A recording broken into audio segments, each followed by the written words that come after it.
Welcome back to the Brew Crew Podcast, everyone. This is episode 279.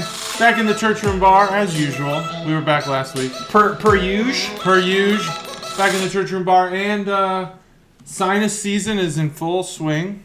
Do you have any effects? No. We got a bump due to your sinus infection, though.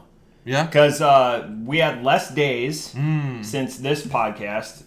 We're recording at our normal time. But we have more views per that episode than normal. Like, we're up, I think it's over 50 now. Oh, sweet. And we've got a new subscriber. We did get a new subscriber.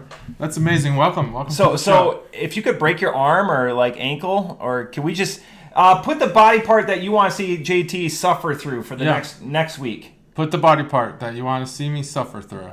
Send emails at resume@mail.com too. We'll look at those. Resume@mail.com. Send your resume with all emails require attachments of resumes. Yeah, no viruses. Yeah, no viruses. Yeah, don't be that person. Like we're actually going to help you out and look at your resume. Don't do it. Don't be that person. Yep. So that's it. Those are the two things I had to talk about. Those are the two things you had. That's really great. So thanks for your pain and your anguish. Your discomfort? Yeah, no problem. All of that. Well, I mean, I don't have a whole lot of beer news because there hasn't been a lot of beer news. Although I think the non-alcoholic beer trend is at a inflection point. Yeah. I don't know if it's at a crescendo. I think there's an inflection point here because I think people are starting to ask, should we? Does this make sense for me? Do I like this? Oh, okay. So are we serving it in the right capacity? That's the one I think is the most prominent question is, should non-alcoholic beers maybe be rebranded as beer-flavored pop? Or maybe we put caffeine in it and make beer-flavored energy drinks or something, because I think going to the beer aisle to buy non-alcoholic beer is forcing, it's actually hurting non-alcoholic beers. So non-alcoholic beers have been around ever since and they were present in my fridge. My dad has vacillated on and off between Sharps and O'Doul's since I was knee-high to a grasshopper. I vividly remember both those cans. So now there's just more choice. Man. I don't remember where I heard the question, but over the past week, I was in a situation where someone had asked about these non-alcoholic beers. I think it was a podcast I was listening to, and whether they were being marketed correctly. We should. Last year, for my 40th, you bequeathed me those Warheads. We should still do those. Okay. Maybe pick an episode. All right. That's a quantity challenge, though, almost, because those are silos, so those are going to be 22s. They were big. Question. But yeah, we should, because I will say I'm a fan of Sparks. I was a fan of mixing an energy drink and alcohol. Yeah. And the reason I think there was some legal trouble why they don't do it anymore. Yeah. It's like why they changed the recipe for Four Loko too. It's an upper and a downer. Caffeine technically an upper, with alcohol being a downer. Have you heard of these Borg drinks? No. Borg. So it's what we had when we were going to school I'll feel this out as I go. As jungle juice. So somebody would bring like or Wapatui or whatever, you would grab like a bottle of Everclear and everyone and just a bunch of cut up fruit. Yeah, all the shit. So now what they do is it's a Borg. I forget the acronym means something. Can you look it up while I look deeply? So Borg drink. It's not a trap or anything. Stay connected with the viewer. And what they do is they will do like a fifth or a handle of booze, water it down with water, and then they'll put like in an electrolyte powder. Oh, okay. So it makes it satiate you at the same time that you drink, but the problem is you're getting, as I've read in many articles, hyper drunk.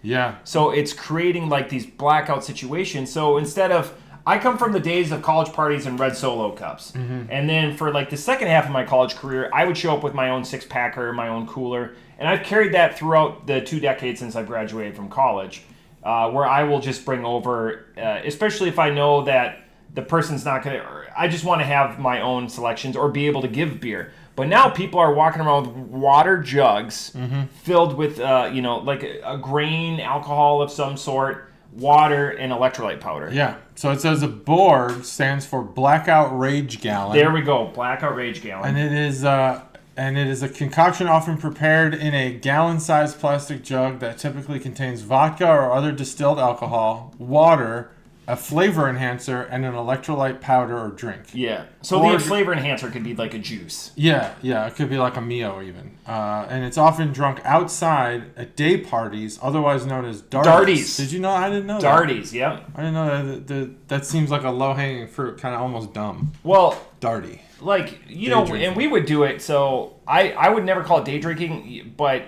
we like drinking in the morning. I mean, who doesn't? On day off or whatever, one of my favorite things is to crack a 450.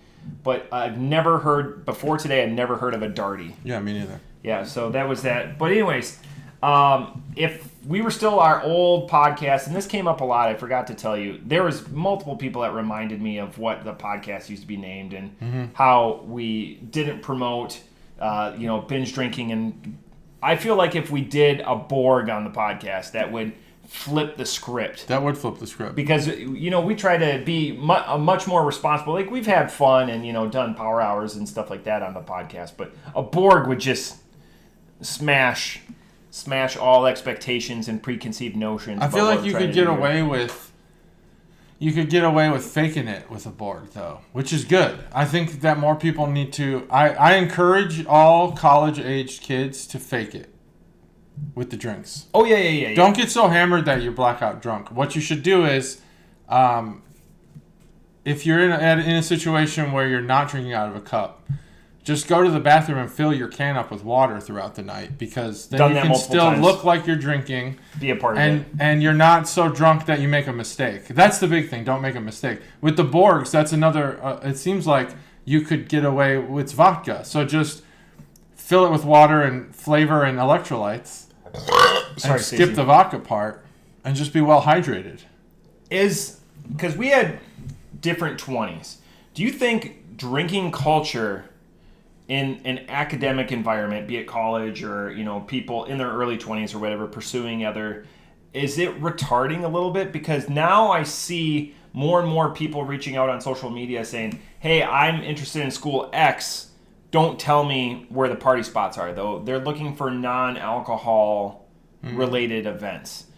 AREs, non-alcohol related events. I know ARI, that's the dirty word in the alcohol related incident. You don't want an ARI. You don't want that. Well, I don't think so. I think that drinking is just as popular at universities. It's just that certain events over the last maybe 15 years have made people more conscious about binge drinking. Yeah.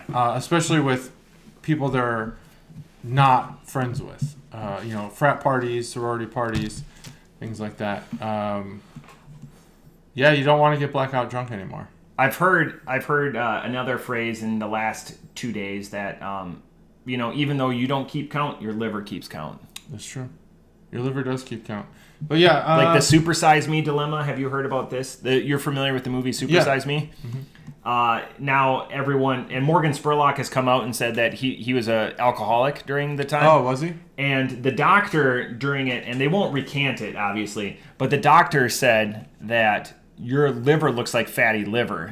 Well, it's not because he was a picture of health during the event. It was because he was drinking while eating, because McDonald's food, while bad for you, still has caloric advantages, but drinking does not have any caloric advantages. Yeah, so he was on. So while it, we can't supersize anymore because of the movie, it was those numbers were altered because he was an alcoholic. Yeah.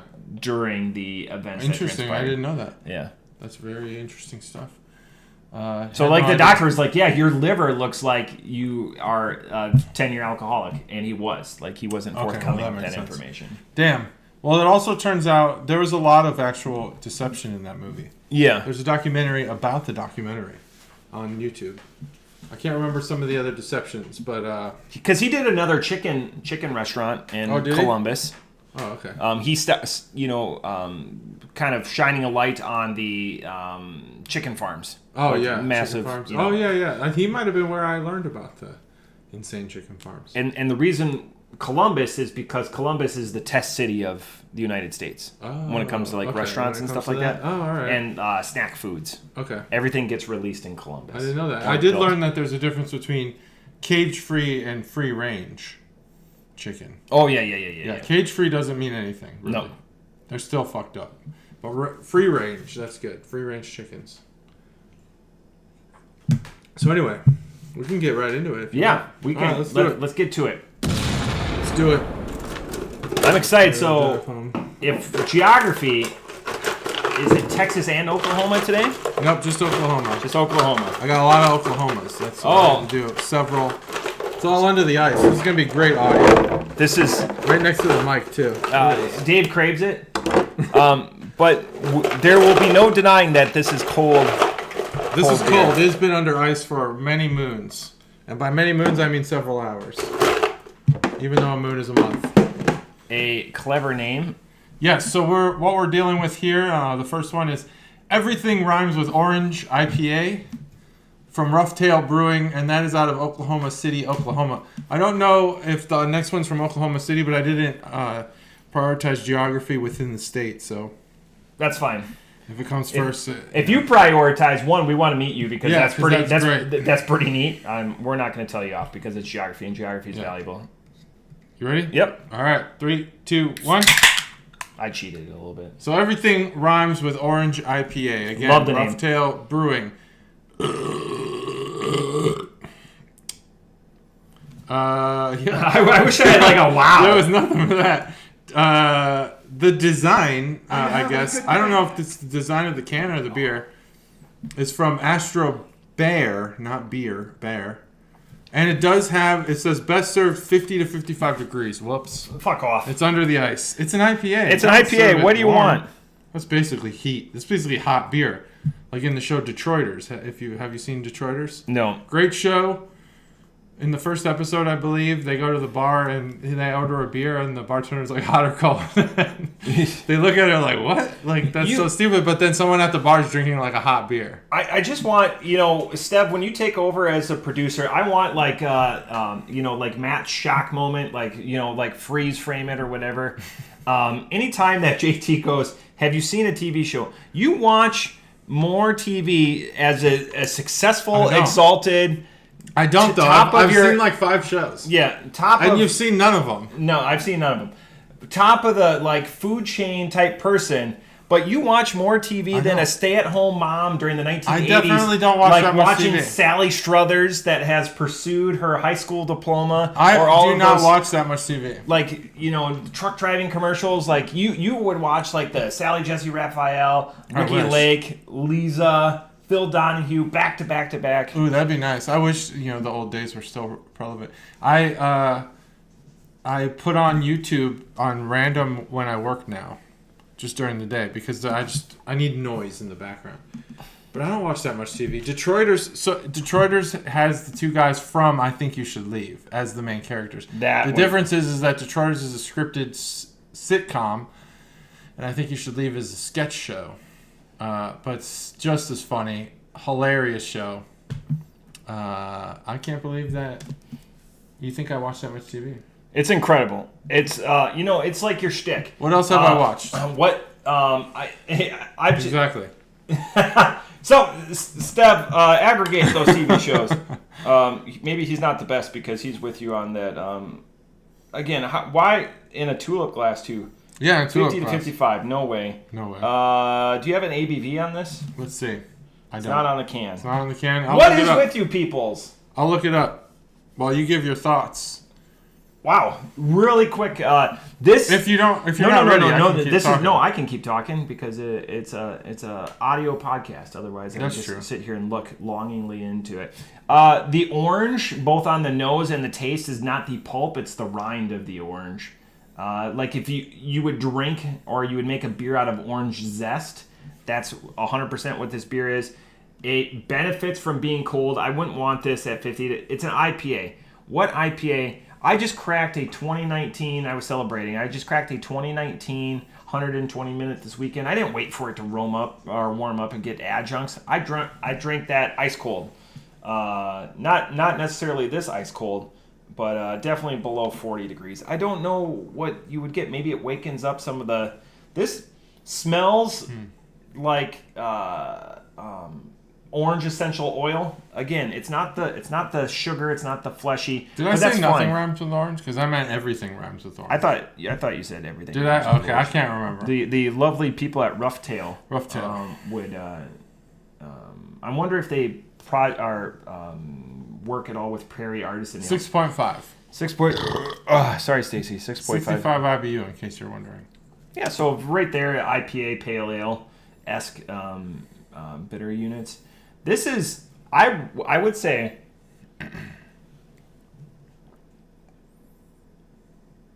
this is a crushable one-noter, though. Like, you've got to be in the gimmick for orange, but not gimmicked orange, which is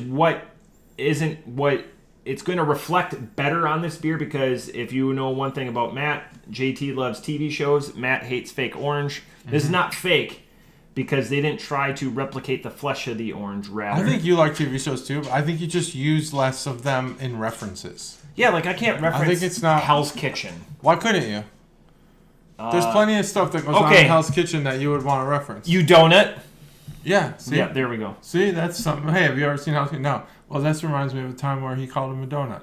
He uses it so often, though. He definitely has his beats. I don't like Hell's Kitchen as much as I like MasterChef, though. MasterChef's so far superior show. MasterChef's a superior show, and I think Hell's Kitchen, the place was a disappointment. Because you've been there. Yeah. What'd you get? I got the Beef Wellington? Beef Wellington. It was good. No, don't get me wrong. The food is great. But...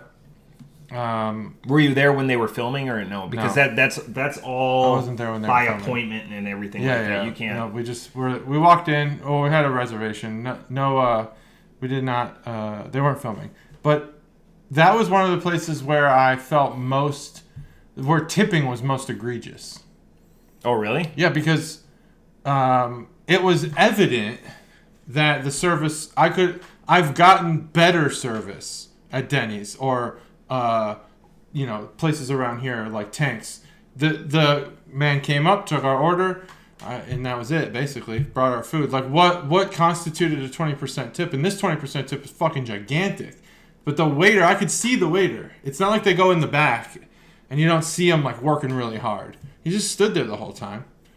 What constitutes a 20% tip for this guy? Tipping question for you, bar related. You're going to a party and open bar. Open bar at a party. Okay. So open bar. What are you? What's your tipping etiquette? Well, tip for a standard booze where you're not dealing with like all top shelf stuff. I'm going $1 a drink. $1 a drink. Maybe, and then maybe at the end of the night, I'll throw in a little extra. This is something we're completely opposite. So open bar, I will tip on my first drink, so they make eye contact, $5-10 or whatever, and maybe like if I'm really tuning it up or whatever. Yeah. But I'll throw a big one in there, and then I don't tip after that. Oh, okay. I tip every drink. Tip every drink. Tip every drink. But not like $5, not $5 or $10. The concept of them seeing you do it, I still want the, yeah, so I'm putting this in here. You see that? Yeah, $1 a drink's good. Now, if you're at a classier place or you're at like a wedding and they got top shelf stuff, maybe a little bit more. If you see I'm putting some more effort into the cocktail. Like if I'm just getting beer, $1, I'll give them $1 every time. If they're making like Manhattans and they're doing really good, I could see that they're putting care into it. They're using their years of experience to make it better. Yeah, I'll tip more. I know people that will tip to the ingredient. So like if they're doing like a Jack and Diet, so that's a buck. Okay. So if they're doing a 3-ingredient drink, $2. That's overthinking. I know people that do because it takes them more time or whatever and time away. Because it was always the battle going back to college. Fair enough. You would always tip more under the guys that, hey, every time I come up here, keep it coming, bub. Mm-hmm. Like, everyone's holding out money. I'm wondering now if in the 20 years since I've gone, if it's more plastic now. People are just running plastic all the time. Because in like a college bar, they don't, hey, what's the name or whatever, because other people pick up, oh yeah, this is on Steve or whatever. Oh, so true. They want to do a transactional relationship. But yeah, less cash being exchanged, that does change things a little bit. But at like weddings and banquets and stuff, it's still cash. People still tip cash. Yeah. In those, in like an open bar, like or situation like that where it's a enclosed group, they have everyone trapped. The other situation I can think of is when you're at a bar and you're sitting at the bar and you're having multiple drinks or whatever, but be it a tab or whatever. Like I will say, there's outliers in this situation. Obviously, anytime I go to King's Table, I tip out Tam Tots by herself. Okay. I'll throw like one in the bucket to begin, and then at the end of it, so like I just egregiously tip her, just because that's my girl. But everyone has those situations like that where the rules change a little bit, just because tipping culture is such, and the lashback against tipping culture. Yeah. It's just we need to get rid of it. We need to get rid of it. People handing machines and zero is not an option. Yeah. And you're like, well, how do I get zero? And then they legally have to have one, but they don't have to have it on the screen. It's stupid. What are we tipping for? Because you did your job? So that's why I pick up the food. I don't like delivery services. I don't use them. I will gladly go get and then I'm not tipping. That makes me feel better about tipping the delivery service. So we use that. We use Uber Eats and DoorDash and stuff. Because it's easier to justify the tip. I don't mind tipping. Yeah. But I like the tip to be something that's earned. Like Hell's Kitchen, that guy didn't do shit. And then I didn't realize that they don't even give you the orange flesh in the old fashioned. So I ordered an old fashioned. Yeah, just and I like to order it. When I order it, I say muddle it, like pulverize it. It's typically what I say, and then they get it. They're like, "Yep, wink, got it. We'll pulverize the shit out of this orange." Well, I said that there, and all they give you there is the peel. Yeah, and I'm like, "What the fuck?" And he looked at me weird. Did he give you two twists? I don't want to give you even a tip anymore. 2 twists? He didn't give me shit. He just gave me one little. No, I'm saying of the peel, the 2 twists. I don't even know. Typically, it's surface area and oils or whatever, so it's 2 twists of a peel. Oh, maybe. I don't know. I don't know what he did. He just gave me a glass with the peel in it. I want to say, too, before, I'm not against tipping. Yeah. But neither of us are. I think it's acceptable to tip to service. It's been exaggerated. The other one, I love self-service at sporting events. Now you can just go through. They just verify you're 18 and just go and scan yourself. Your own shit. Don't put a tip machine there for somebody to verify that I was 18. Yeah, right. Or 21, sorry. The Europeans will dig that. I'm not... I checked out myself. Right. Yeah. Jeez Louise. Yeah, maybe let me tip myself, and then you. I know we're not in the minority. I know they. No. They prey on people that are too passive to say no. 100%. Yeah, totally. Feel comfortable saying no. Yeah. You don't deserve it. Yeah. But I mean, there you can't just not tip at Hell's Kitchen. It's a restaurant. Restaurants is the one place where everyone has agreed to this point where we will tip. But that guy didn't earn it. Let me be honest, he didn't fucking earn it. And Gordon Ramsay, you should change the way this shit's done because he didn't fucking earn it. Do you tip? He didn't earn it. Let's say you and Caterade got your meal was $200, but you guys splurged because it was an important or momentous occasion. You ordered a $300 bottle of wine. Your total comes to $500. Are you tipping $100? Are you tipping all that bottle of wine? I don't know that I would put that much thought into the detail. I'd probably still tip 20%. Yeah, but I would never do that. But you see what I'm saying? That's never a situation. Like one bottle of booze. I see what you're saying. Yeah, I wouldn't. I know people that separate that out. Yeah, that seems like the right thing to do. Yeah, like you definitely get the food, and the care and stuff, but like bringing. But that's where they make their tip money. And they'll brag about that. Like my brother-in-law, he worked at a really nice restaurant in the Bay Area. And that was one of the things is that the reason why their tips are so good, the reason why this restaurant was so sought after by some of the best waiters in the world, whatever that means, is that the alcohol expenses add up so quickly. Yep. And look at and we get good tips. You speaking of wait staff, help me out down there on Brown Street. Steakhouse. Oh, Pine Club? Pine Club. They don't write anything down, and they will never fuck up your order. They'll never fuck up. They will never. They've been there since the 70s. They don't write anything down. Yeah. Everything is perfect. I challenge you to come up with a story where it was not the case. Yeah. They are veterans. Well, there are people who will complain about everything. They're the same people who say that they went to the car dealership and like they bought the car at a loss. Like that is a lie. I would also challenge you to come up with a story like that, and that can't easily be rebutted because that's just not true. Yeah. Anytime they tell you that they're losing money on a car, you're being played, not them.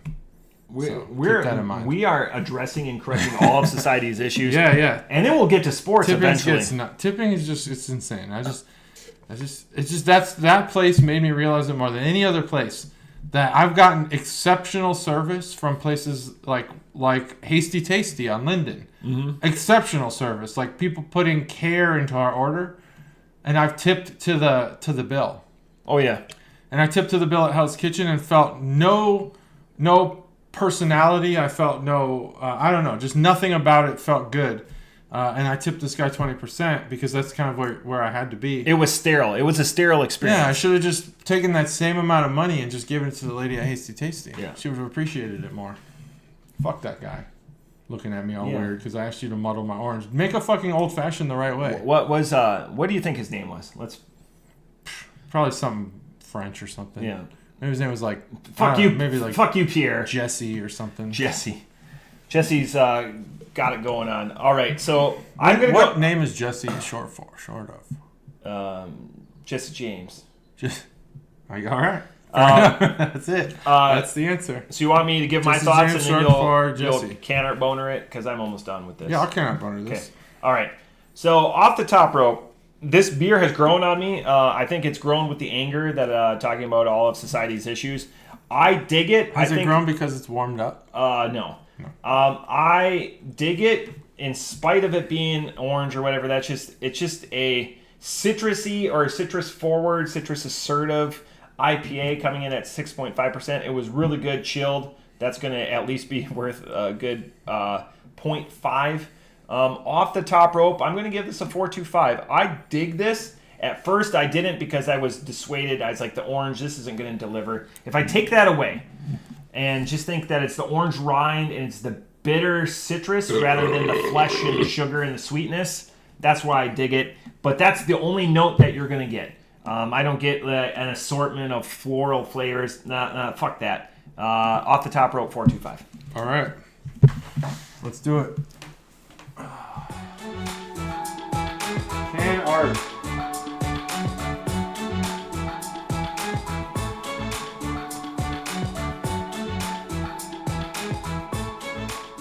It's hard to move in the camera there. Where's that little... There. Yeah, you gotta go lower. Yeah, there. All right, so that's the can.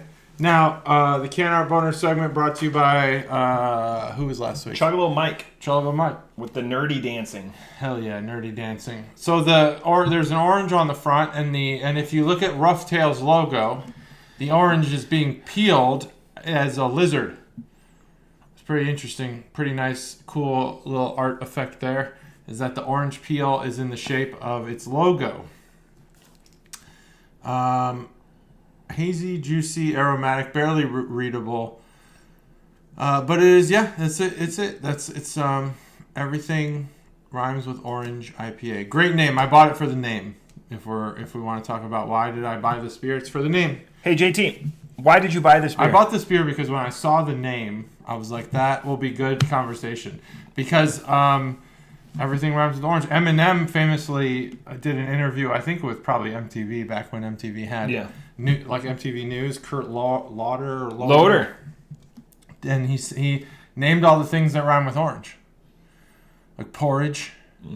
Oh yeah, and whatever else he said, I don't remember, but he said some things, and they it's all subjective, Eminem subjective. I think he's retiring Slim Shady.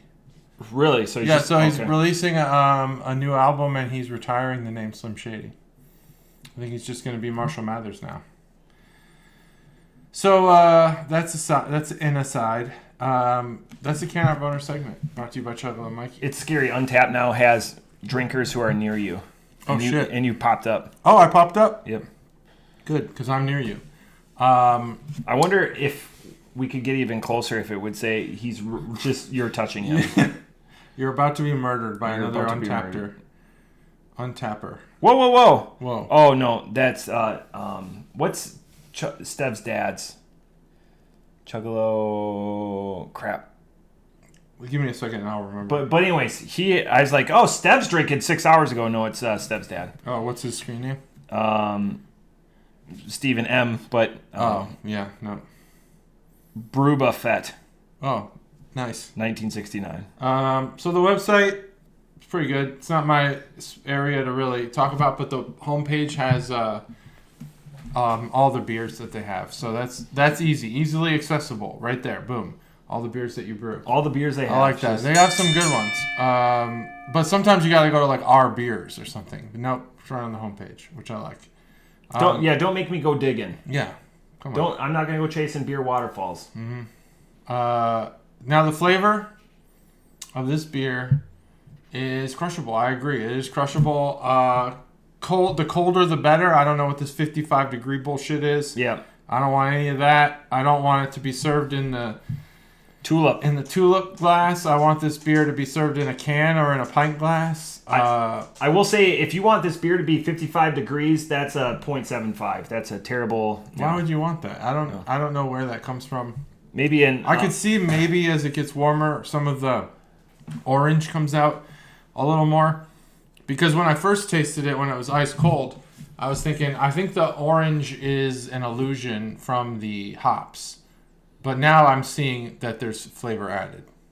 So maybe that's what their intent was. You warm it up, you get more orange. It's the only acceptable, unacceptable reason. Why would you drink an IPA warm like that? It's fucking gross. Gross. So I like this beer. I think it's super approachable. It is. Does it do a disservice having the name Orange on it? And no. Not Orange. Okay. I think it would do a disservice to like novice beer drinkers. People like we talk about entry level beers. It would do a disservice to entry level IPA drinkers. But yeah. But it's there for people who've had a few IPAs in their lives. It's a good beer. Again, crushable. The flavors aren't off-putting or overwhelming. The hops, the IBUs are low enough. I don't know if the number represents being low enough, but 65. But the actual bitterness is super low. So this beer is very approachable. You could market this to people who don't like IPAs, I think. You could take it in a job interview and crack it. And nail the job interview. Yeah, you can make this non-alcoholic and sell it in the juice aisle. In the juice aisle. Brings a new, moniker gravitas to Juice Cleanse. Mm-hmm. I'm on a non-alcoholic juice cleanse. Hops for days. I like it. 4.25. Not perfect, obviously. No. It could be if you want to raise this beer up in the IPA world, amp up the orange more. Maybe put some double twisted orange peels in there, like my boy Jesse, and then you'll get yourself a 20% tip. Because people will order their martinis with one twist or two, just to get more surface area of a rind. Okay, I don't want the rind. Yeah, you want the pulp? I want the pulp. So even if I would not get a martini, I don't know that have I ever ordered a martini? If I have, it been once and it's forgettable, but I don't believe I've ever ordered a martini. My go-to drink is a Manhattan with the orange extra muddled. So a sweet? I do like sweet. Sweet. I want the orange. Yeah. So I don't want extra sugar or anything. So a sweet just Manhattan versus like a dry Manhattan. Mm-hmm. Yeah. I don't want any extra sugar in there. You don't need vermouth or anything in yours. I just want, no. I've got the orange, the sugar cube, the bourbon, and what's the fourth one? The bitters? The bitters, yeah. No, that's it. That's all I need. Regular ingredients just muddle the orange more. You don't need extra orange. Just want extra bottle of bitters right there on the top shelf. It's the yellow, yep, yellow cap. Angostura. The The place where they make so far the place where they've made it to my liking the most, Oakwood Club. Have you been? You'd like that place for their drinks. Yes, the bar. I've not been there. You should go there. I don't know. The food's fine. I don't think that. I think the hype for the food is more than what it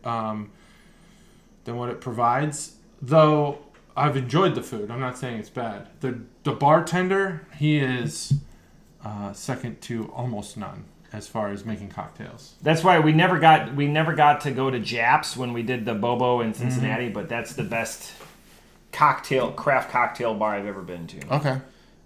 You just give him 3 flavor profiles. Go when they open, Cincinnati. Go when they open. And I said spicy, squirt, and IPAs. And he made a that was a hoppy, sour, spicy. So Century Bar will do something similar. Yeah, just give us your flavor profiles and we'll make something for you. Yeah. That I don't know that they'll do that at Oakwood Club, although maybe they will. That guy's been takes working it as there a for like challenge. 20 years, and he's like British, and he over serves everybody for sure.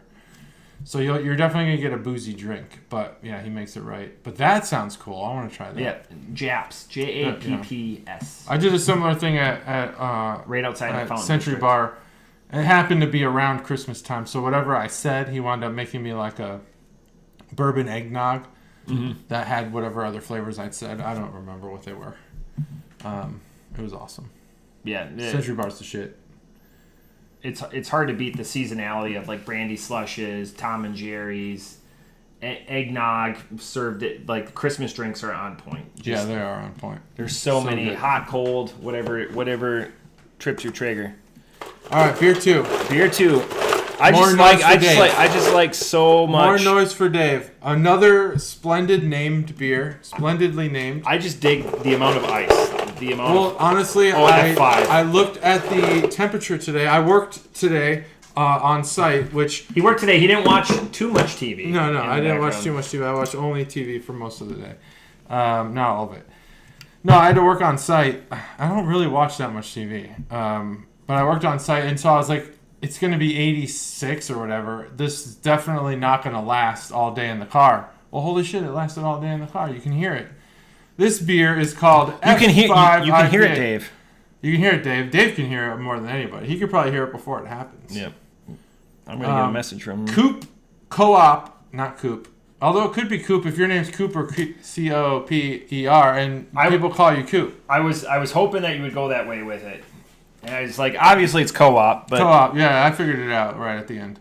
Co-op Ale Works, F5 IPA. This is from... It's not hyphenated, though. It could be Oklahoma Coop. City, so I didn't have to worry about the geography being off there. Actually, Coop is way further to the west. It's in the west suburbs. Oh, it's west, so this should have been first. Wind-powered. Hell yeah, man. Hell yeah. So, F5. Co-op Ale Works, Oklahoma City.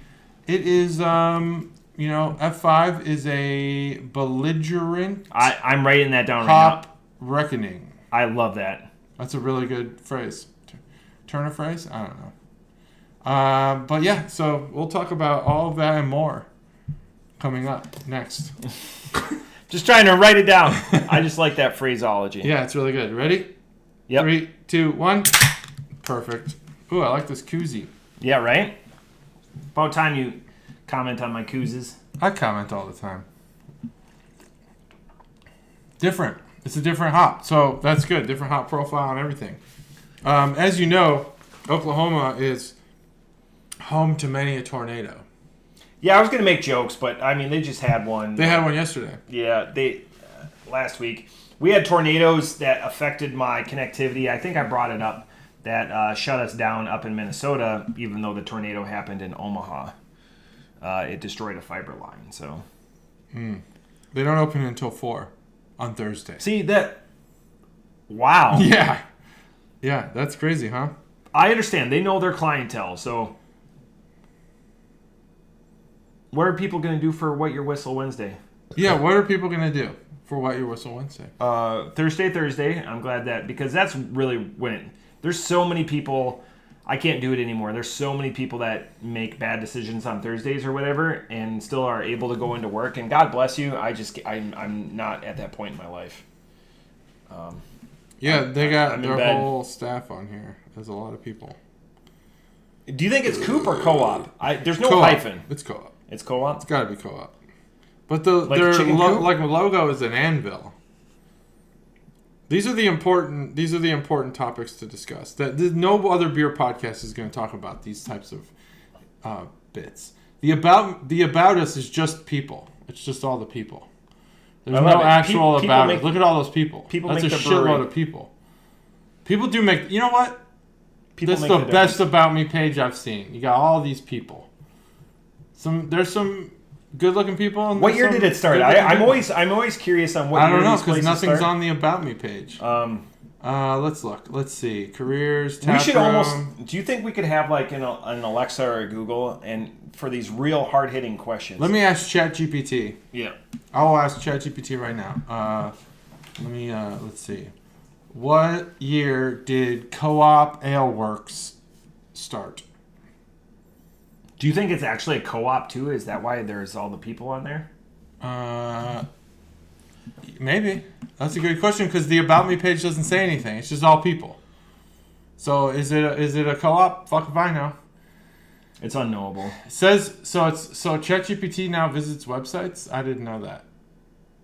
It's awesome that they do. I have no clue. So anyone who wants insight, typically I build AI. This is far beyond my abilities. This ChatGPT. Although I use ChatGPT to ask questions. Used it the first time to write my OPB. Don't do this year. Don't write anything. Let me give you some advice, everyone. Don't let ChatGPT write anything. Let it write bullets for you, and then turn those bullets into paragraphs. Because if you do, you're going to be basically plagiarizing ChatGPT. It was because we only have 340 characters to write our stuff, so it gave me like 900 characters, and I just used a lot of the buzzwords. Okay. So I'm never going to be able to take that stuff because I talk and write in such a not as sophisticated, a unique way for me. And anyone that's ever got an email from me or will know, the details that I get spun around the axle on are that's like my signature. That's my signature. Which details? Like the signature? No. My details on the language and my word choice and how long-winded I am. Oh, yeah. I do the same thing, and I've learned I sometimes just got to shut it down. That's the podcast. Answer the email. Just say... I don't know when Co-op Brewing started. No one knows. DBC would always say, "Oh, here comes an email from Matt. Just read the first 3 lines and then the last line, and you've got it." That's... Your writing style in the modern age should always be the first and last sentence of every paragraph should tell you the gist. Yeah. So if you just read the first and last sentence of every paragraph, you should get the gist of an email, and then all the things in the middle are for the people who need the details, like maybe your subordinates or the people you're tasking. But the people maybe above you or the people who are kind of peripheral to being tasked, they don't need the details. All my emails are like a warm hug. Mine used to be, but I've learned that I can't send such long emails. I have to just send one sentence and that's it. Yep. People have There's time to be directive. Yeah. There's time to be long-winded, for sure. When you want someone to know that you've thought every Monday during our podcast. Yeah, right. Man, I thought I was gonna like this one more. This went from super enjoyable to not dank, extracurricular plants to mushrooms really quickly. Yeah, it's almost like abrasive. Smell it. It's a smell of mushrooms. Oh, I mean, I eat mushrooms now. But it's like a smell. I've never said anything smelled like mushrooms, so it's not like I'm making it up. Speaking of a TV show, Gordon Ramsay hated on somebody this last week for including green peppers, and I thought of you obviously because of green peppers, and he goes, "Green peppers are tasteless." Gordon, that's what he said. Have you ever seen the video of Gordon Ramsay making what's the Thai noodles? Yeah, pad Thai. Pad Thai. He's make pad Thai, and then there's a Thai chef who's tasting it. You seen that video? Yeah. And he's just like, "This is not pad Thai. You fucked this up completely." He went Gordon on Gordon. Yeah, he did, and there's nothing Gordon Ramsay could have done because he had already prefaced this guy with he's a master. Yeah. That's what I'm saying about this green peppers thing. Are you fucking crazy, dude? Green peppers are like, oh, there's two. They poison everything around them. I just laughed out loud as Stacey asked me what was so funny. I love that this camera focuses. Like, yeah. I went to First Watch for breakfast with a former coworker that I try to stay in touch with. Something I think I learned from you mostly was try to stay in touch with old. Well, you stay in touch with me, and I'm old. Not old people. Okay. Old acquaintances, I guess, like people who you have no personal or professional reason. They made a mark on to your keep life, in touch, but someone that you wouldn't mind just having in your life. And so I went out to breakfast with this guy last Friday, First Watch. And so one of the things I'd never seen on their menu, which First Watch, by the way, is like unreasonably expensive. I don't understand it. Why it's so expensive. Well, it's like another broken egg. Like the fuck, yeah, another broken egg. $19 for breakfast. Fuck off. Not even a drink. One piece of wheat toast, whole grain. Wheat. $3. No. I didn't realize that until I got You can get a whole loaf of wheat bread. bread. Yeah, you could. And so I was like, it looked really good. It was it was a hash with chorizo, and it had this lime sauce on it, lime cream sauce. It looked awesome, but it had red peppers as the second ingredient listed. And I asked the waitress, I was like, how prevalent are these bell peppers that you're putting in here? And she's like, oh, it's a main ingredient. And I was like, yeah, let's get rid of those. She did. I thought it was just green that you didn't like. I don't like bell peppers. Okay. Red or green or yellow or any of the colors. Because I challenge anyone to tell me the taste difference, but I don't know the taste difference. Yeah. No, I'm glad that you said you're consistent. They spoil everything. I don't like the way that they taste. You're consistent. And there's only one situation where I've eaten them and accepted it, and it was in the, and they were almost cooked to death. It was the, what is that place called? What's that huge gas station? Speedway. No, the other one. With like 100 pumps, and everyone goes, and you see signs for like 100 miles. Buc-ee's. Buc-ee's has a... Still haven't been there. Oh, man. Okay, so I've been there twice now. 2 road trips. Took the family. They have a... that was a road trip just to the gas station. We did it. We did it. Back north. We got it. They have a cheesesteak burrito. And you're thinking in your head, I know, Chuggalo, you're thinking this sounds terrible. No, it doesn't. It's fucking amazing. It's awesome. And it does have green peppers in it, but they're cooked so much that it's nearly all the flavors out. And in this situation, I dealt with the flavor because it didn't overtake the rest of everything. And I love this burrito. It's so good. So I have to say, there's this one situation where I eat green peppers. Yeah. It's in the cheesesteak burrito. If you ever go to a Buc-ee's, get the cheesesteak burrito. It's amazing. Is it a large burrito? Past the pork sandwiches, like the shredded pork, pulled pork sandwiches. That's what everyone's going towards. But I've talked to all the baseball dads that have kids on my son's team. They agree. The cheesesteak burrito is it a big burrito? The Buc-ee's thing. Oh, it's big. Yeah, it's all you need. You don't need to go get a bag of chips and a bunch of other shit. Just get the burrito and leave. Unless you need, gun accessories and, fishing gear.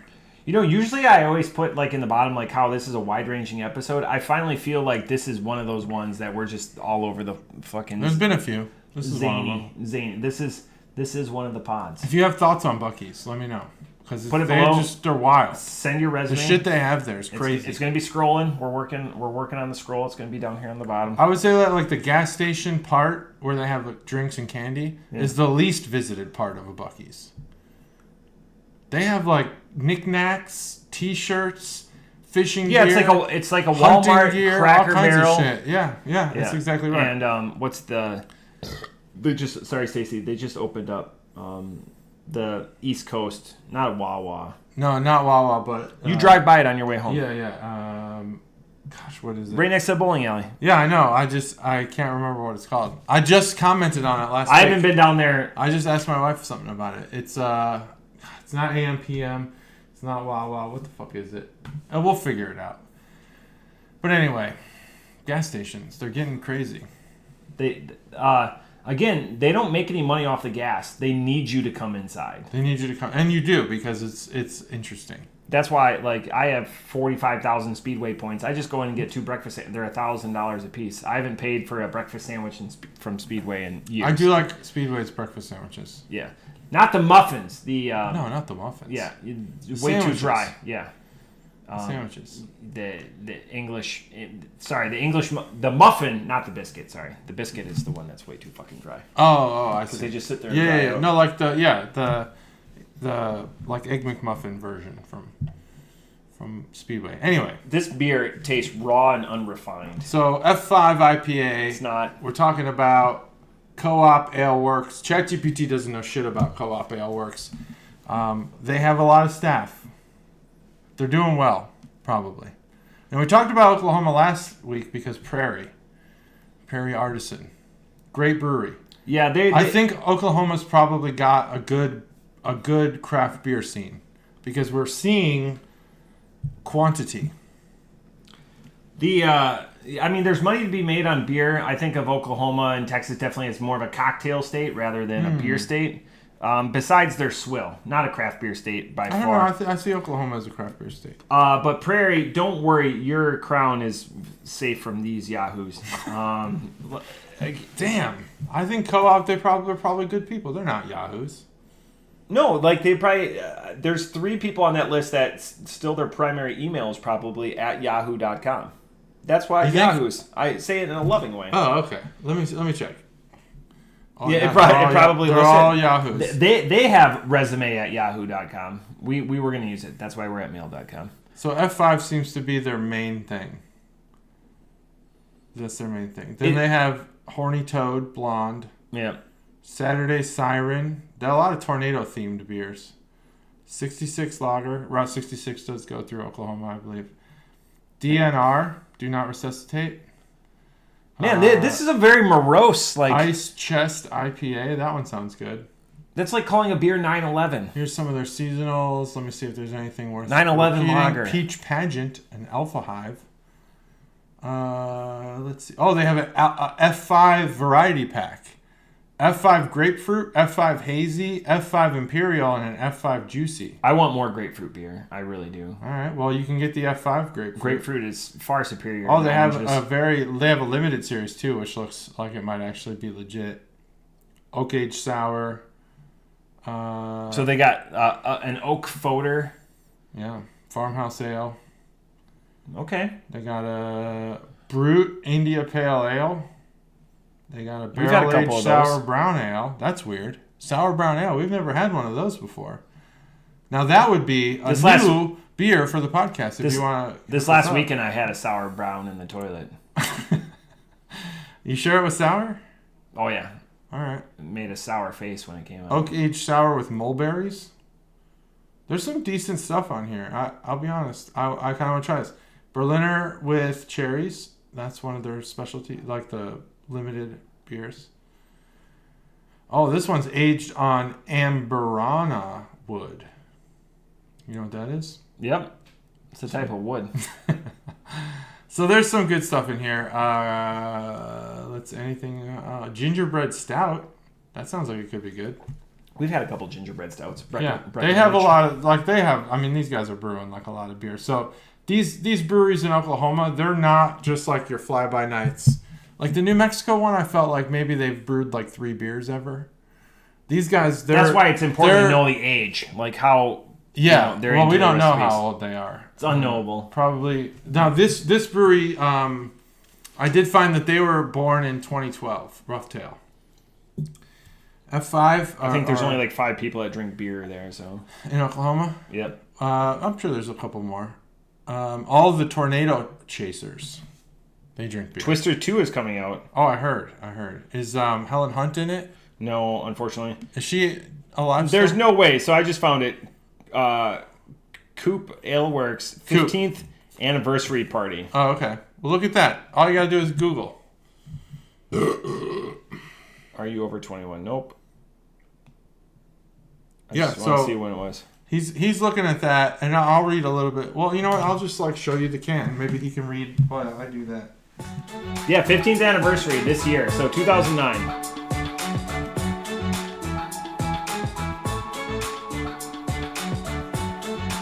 There it is.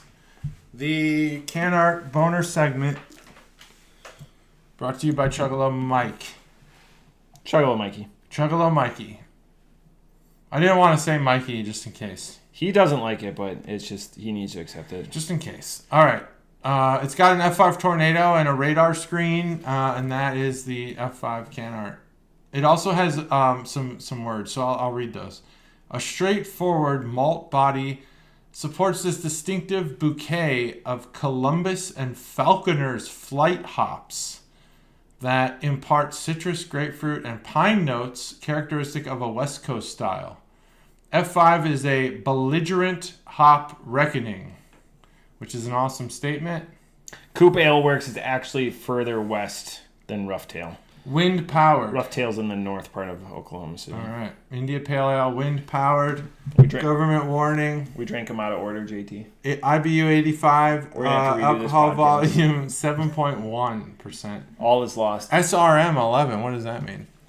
Standard readiness. It's standard. Standing room only. Yep. That's what it stands for. Standard reference method. Oh, standard reference method. The color assessment of the wort or beer. Well, it's standard. What are your thoughts?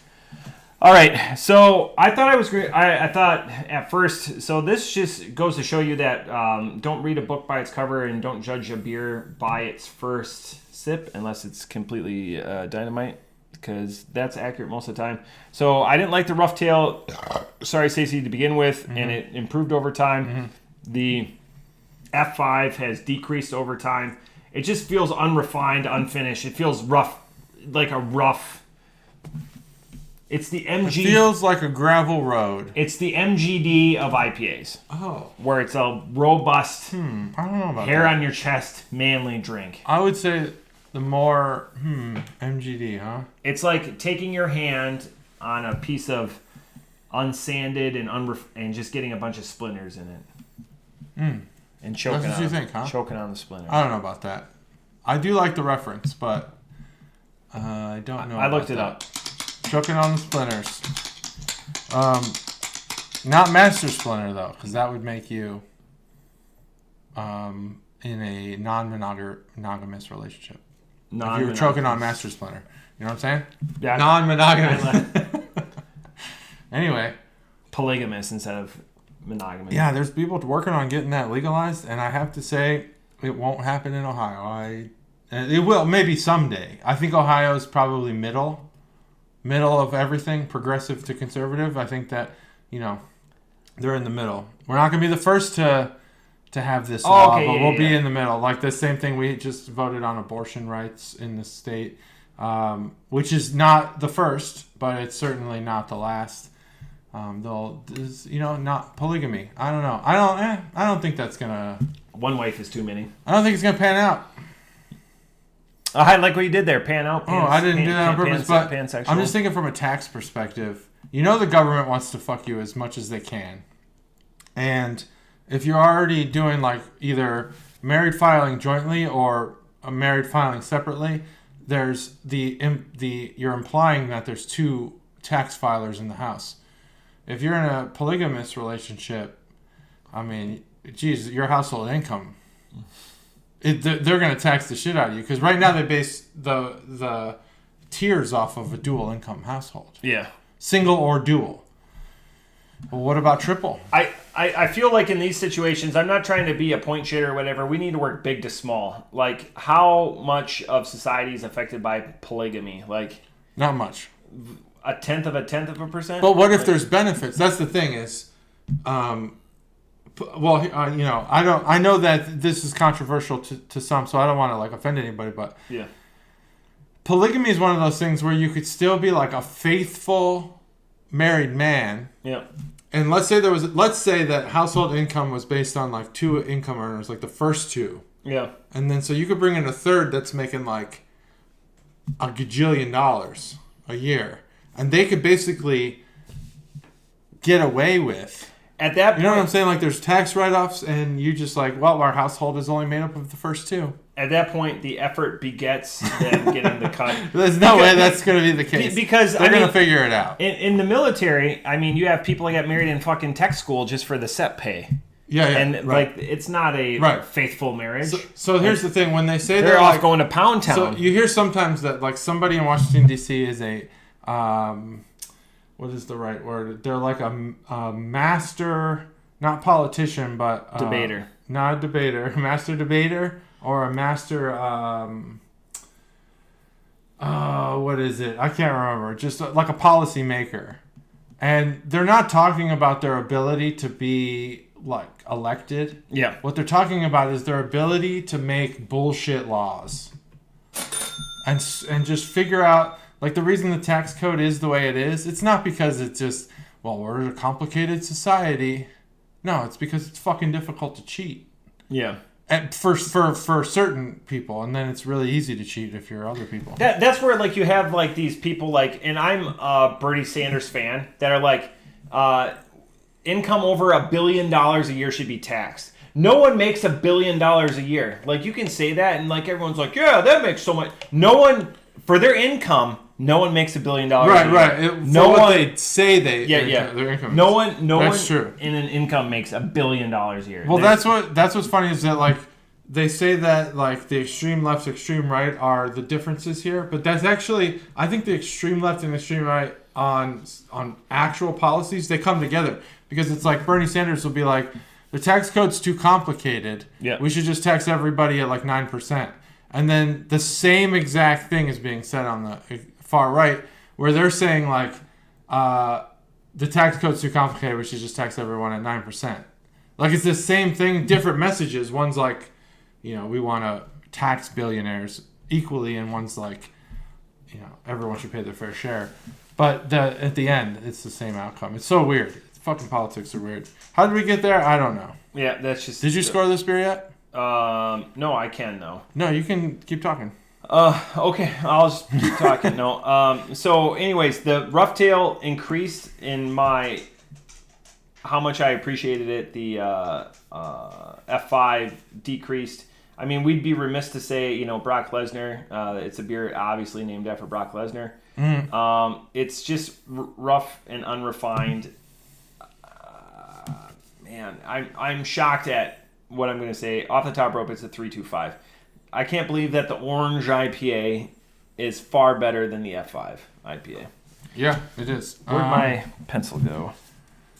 So I have to agree on in some regard here. I've already kind of stated where my mind went on this beer. It started when I first opened it. I thought it smelled like, you know, maybe like a 420 beer from Sweetwater. And I was like, all right, it's going to have a dank flavor with a little, you know, earthiness to it. But I was not aware that the earthiness was going to be like fungus. What? And it is. What? So I'm not really into this beer. I don't know. The top profile they say it's like a West Coast style. I disagree. Exactly. The dankness isn't enough. You need to go further on the bitterness, further on the hoppiness, less on whatever. What could it possibly be that's causing this? I guess it would be the malt. This beer's a mess. The malt kind of brings it into this like, I don't even know how to describe it. Kind of like a rubbery mushroom. A rubbery mushroom. Rubbery mushroom. I don't like it. I don't think I would drink many more of these. But I'm interested in the variants. I think their website offers some potential that this beer doesn't offer. And if this is their standard, so be it. So people like this beer. That's great. Maybe it has all of what the 47 people on the website, their favorite beer. Maybe. None of them picked this beer. Spoiler alert. Maybe. If this is a very popular beer in Oklahoma, hey, great. I don't know. Oh. That's when tornadoes happen. Oh, shit. That was actually storm. That's storm sounds. We got to wrap it up because the storm's coming. 275. 275. Yeah, I mean, it's just it doesn't get any better. It's not. It's never gonna approach being one of my favorite IPAs. It's not gonna. Oh, there's just some auto stuff in there. It's a long sound clip. It's a long one. So this one's not going to get better. It is what it is. Sorry, guys. I feel bad though because they put all their people on their website, and I feel like I'm talking to all of them, and I feel like these Oklahoma breweries, they'd probably be on the podcast. I couldn't link Nouvelle into they don't have like a Facebook presence. Really? Yeah. So it's the first brewery in a long time. Like I go to like link and give them their DAP and let them know that we care about them. And we care. They know. Yeah, they do know. They know we care. I need to, for all of the Chuggalo masses, JT is now enjoying his every week in first place in our fantasy baseball league. I am. I'm just rolling. Rolling. Remember when I said I would figure it out, the relief pitcher situation? Would you say that you're figuring it out? I would say that I have figured it out because I haven't made a modification to my relief pitchers in quite a while. Holds, I will say, holds are a lot more. There's 3 guys in the league that are going exclusively after holds and are for getting saves because. And again, the stat is interchangeable. It's hard to get both of them. So whatever you go through, just remain pot committed. I don't think it's hard to get both of them. I think it's hard to predict which games the teams will be in a safe situation. But I will say, okay, a couple things. I think that the trade that we made ultimately worked in your favor. That's okay, because I needed a third baseman, so I'm not upset about it. I'm lucking out. And then and Hayes is hurt. He's on the IL. And then Muncy is on the IL too. Oh, is he? Okay. So I have Arenado, and Arenado is way below trend now. Yeah, he started back too. So my third base. Well, how's Chisholm doing? Better. I mean, he's always been consistent. I wouldn't bench him, but I have way more offensive players than I normally would because we're all battling injuries because teams are quicker to pull the trigger on the IL. With the much more forgiving IL rules. Mm-hmm. But I just got Yelly back. Mm-hmm. Yelly was on there for an extended stay, but I've got 4 guys on the offensive and 3 guys on the pitching side. And I will say I have an open roster spot, but I mean I don't have a spot for a batter. Yeah, I have a lot of IL too. I had an open roster spot, but I filled it. Yeah. So then it's just that's where I feel like a dick. So then I'm just sitting on a guy, and granted competitive advantage or whatever you should. Sit on a guy. Who cares? Yeah. This is how it works. They're on the IL, and eventually you're gonna have to make a tough decision on who to drop. The nice thing is I have 4 pitchers going today, and I could put them in my pitcher slots because not all my relief guys are pitching. Mm-hmm. So I'm not giving up who's not going to be in a a point. Yeah, Mondays and Thursdays are good for when you have multiple starting pitchers. Yeah, because some of your closers or your bullpen's not going to be able to play. Yeah. So I already know what batters I'm going to get rid of when other people get healthy. Too. So I am. Bo Bichette's been disappointment this year. Healthily in first place. Yeah, Bo Bichette's been disappointing. It's healthy, but it's also my prospecting has been terrible. Not that it's bad, because I knew who the good prospects were. Instead, I jumped late to the prospects. Yeah. No one was going to get Skeens. Whoever got him, great, congrats. Jason Dominguez probably picked up in the draft if I had to guess. Yeah, he was. Both those guys were. Wyatt Langford was drafted. Is he? Yeah. Okay. Yeah. I drafted him. So my prospecting has been great, but I did get the right Oriole, Coward. Cole Coward or whatever his name is. Yeah. But all the other guys haven't worked out. I went and got Kerstead. He got pushed back down. I didn't have the main guy. Rushman? Jackson. Oh. I have Rushman. Okay. Jackson. What's his first name? Oh, no, Jackson Holiday. Jackson is his first name. Yep. He got sent back down. Yep. So some prospecting has gone good. Some has been bad. But I'm in first, and what I really enjoyed about this league is that someone tried to make an insane trade, and multiple insane trades. As not the guy who jumps on people's backs and cases, I tried to evaluate this trade, and it was insane from all angles. It's important to in fantasy. This is a tip that I shouldn't even share, but when you're in fantasy, your drops, adds, and trades should all be stat focused. Like, not whole stats, not the whole player, but like I traded him steals for what I thought would be base hits and do it like how batting SportsCenter average. used to do, where they were obfuscate the name because you fall in love with the you do. name. Just do stats. So when I traded Chisholm for Hayes, I consciously knew I was giving up some steals, but I needed more position on base percentage. I needed more average. I needed more base hits, and I needed third base. Honestly, so it was a fair trade by most measures. I think. I think the trade calculators would have approved it. I did it this way. It's more fun when everyone's competitive. Mm-hmm. When you have like some bum teams or whatever like that, and you have an off week or whatever, that's no longer fun. I was sitting on 3 third basemen. There was no advantage there. I needed an outfielder. Just to optimize my lineup, my everyday lineup when all games were being played or whatever, because it gave me a little bit more, gave me that fourth outfield bat. Yeah. Yes, there's utility or whatever, but I have position players in my utility. Utility sucks. So I don't have the option on. It just gave me a lot more flexibility. So, utility should play anywhere. Why the fuck can't I put Ohtani in any position? That's such bullshit. Oh, I know he's not playing the field, but I should be able to stick him in any spot. Well, you can stick him in utility. That's the only place you can stick him. That's it. Yeah. You can't put him in the outfield. You can't put him in the infield. You can't put him catcher, anything. I should put him anywhere. He's utility. Again, that's why they have 3 utility spots. Again, you're trying to make a rule big to small, buddy. Big to small. The NFL has this dumb bullshit. And then you have some guys that have like 16 positions listed for themselves. It's fucking bullshit. Oh, and they updated that this year because a lot of people were upset, like the qualifiers that like the Brewers, 3 out of 4 of their infielders besides Reese are second basemen. Yeah. And that's why they're so good defensively, is because they're so fucking rangy. Yeah, Mookie Betts is second base, shortstop, and outfield. Yep.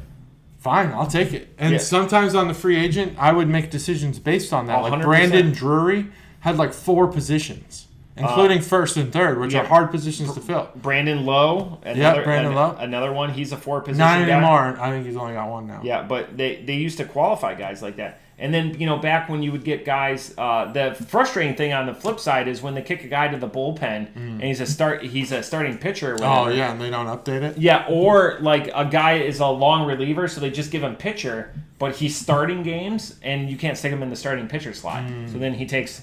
So it works both ways. There's an optimization with it. Yeah, it does work both ways, but it's annoying. There's 2 annoyances with Ohtani. One, that he's utility and you can't put him like anywhere else, and 2, that he's 2 players. That pisses me off because I had both of them the first year he was in the league, and he could have been my keeper forever. But I had to choose. But you couldn't. Yeah, you can't score. You can't score. How are you going to score a pitcher when he hits a home run? Because like you have guys like Mike Hampton or whatever like Yahoo were able to hit multiple home runs in their career. Yeah. Derek Lowe. I agree. Hit. Yeah. Pitchers don't hit anymore, but it should count. They should figure it out. I disagree with it. It should have been 1 player. Because I'd have him. I know he's not pitching this year, but I don't know. It's not going to be the last time. Now that the model's been set, you're going to see it more and more. Yes, when they get to that point, but like a one-off or whatever. It's like they had to make a rule where they had like the dual arm pitcher going up against a switch hitter or whatever. You had to commit before, you stepped onto the mound.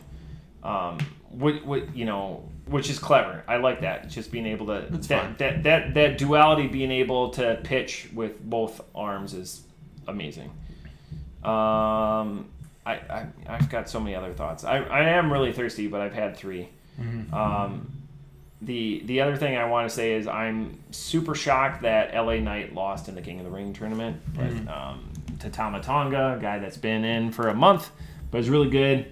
for a 41-year-old, and it's just proving that 41-year-olds can also be good at what they do. That's true. That's it. That can be good. Full circle. Good circle. JT, thoughts? Yeah, I have no thoughts. I've given all my thoughts. You've emptied both guns. Yep, emptied both guns, emptied all of the thoughts cans. Next week is going to be a special edition, whatever he chooses to do. Matt will be away and without connection. So if it doesn't happen, then so be it. It'll be happen. Much better the following week. It'll happen. It's going to happen. Because I am taking the 3rd off, so I'll be good to go. Even if I do it early, I will post it on Monday. But if I don't do it by Monday, then I'll post it when I do it. He will. What you got from that, folks? He will post it when he posts it. Either Monday or later. Write it down. When it's posted, it's because he posted it. Yeah. This weekend is the first weekend of travel ball, unless the high school wins. That's another thing we didn't mention. High school baseball playoffs. Full swing. Full swing. Oakwood. They won their first. They got to bye the first round. They won their second game. They're in the 3rd round tomorrow. What people from my Tip City. Every time you say Oakwood, the name of our big mall back home is called the Oakwood Mall. Oh, and everyone's is it? like, "Oh, is he talking about?" He's not talking about. I am. The Oakwood Mall High School baseball team is. That's where we go hang out afterwards. Is in the 3rd round of the playoffs, facing Tippecanoe in Tip City, and then and after that they're facing like real teams. After that, they face like the Cincinnati teams. Yeah, the Tippecanoe team is staffed by the janitor, the night shift janitor. Staffed by Dr. and his like bullshit rules about which teams are allowed in their fucking tournaments. It's an inside thing you'd never understand, but because it doesn't matter anymore. I just saw Dr. Here. Oh, did you? Yeah, I'm pretty sure his daughter plays for the Tippecanoe softball team. She does, and she's fantastic. Yeah, I hear she's great. As a junior too. Yeah, sophomore. Sophomore, that's right, because she made varsity. Freshman. She's the because they only have 2 pitchers, and she's the second pitcher. Yeah. But I won't comment on that. But I mean, she's great. No, like by all measures, I think she's good. Her stat line last it's game, not about she gave up 2 hits. It's not about softball. It's about she's just good at pitching for softball. But in the end, I don't know. Softball is just a sport, you know. It is just a sport. Excellent. Words to leave on. If I had a daughter, I would fully embrace it, and I commend Dr. for being that man. But I don't have a daughter. And, softball is just not a sport I'm interested in watching. Baseball starts here this week for my 2 daughters, which I'm ecstatic for. And they both have 2 practices this week because what's better than 1 practice apiece? 2 each. Hell yeah, dude. I love baseball. Baseball's the best. Separate nights. We practice constantly. And if you want to be great, you got to practice. That's the ending message here. Mm-hmm. If you want to be great, you got to practice. Yep. That's why JT masturbates 3 times a day. JT, take us home. Not true. 4 times. 279. You got to practice to be good. 4 times a day. Bye.